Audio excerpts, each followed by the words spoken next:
Hi, I'm Noah, and we're doing a short presentation on the support of banned books. Over to Laura.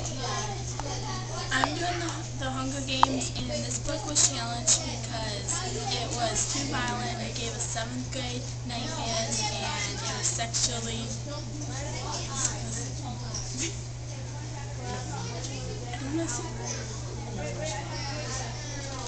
I also did the Hunger Games.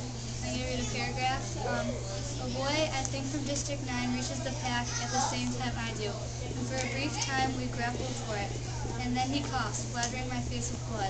I stagger back and pulse in a warm, sticky spray. Then the boy slips to the ground. That's when I see the knife in his back. Already other tributes have reached the Copaconic and are spreading out to attack. Yes, the girl from District 2, 10 yards away, running towards me, one hand clutching a half-dozen knives. I've seen her throw in training. She never misses, and I'm her next target. Now over to Dean. I'm Dean, and I'm going to continue on what she was reading. All the general fear I've been feeling condenses into an immediate fear of this girl, this predator who might kill me in seconds. Adrenaline shoots through me and I sling the pack over one shoulder and run full speed for the woods. I can hear the blade whistling toward me and reflexively hike the pack up to protect my head. The blade lodges in the pack. Both straps are on my shoulders now. I make for the trees. Somehow I know the girl will not pursue me. That she'll be drawn back into cornucopia before all the good stuff is gone. A grin crosses my face.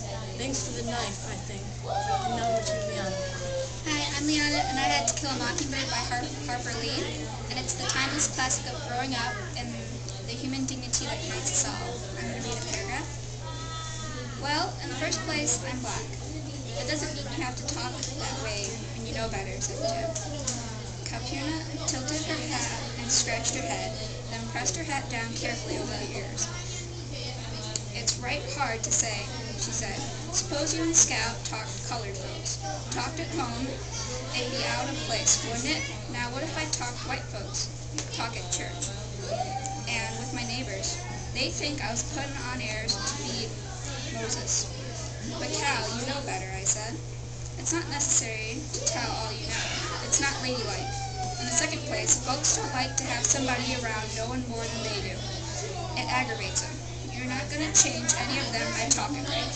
They've got to want to learn themselves. And when they don't want to learn, there's nothing you can do but keep your mouth shut or talk their language. This book was banned because of its language and its racism. Now, over to Navi.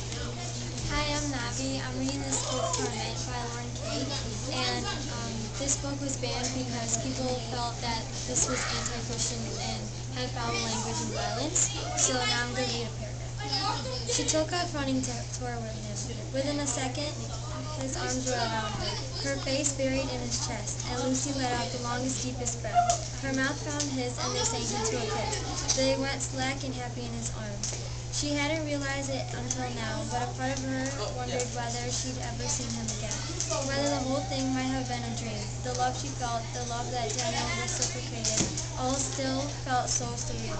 Still caught up in his kiss, Lucy lightly pinched his bicep. Not a dream.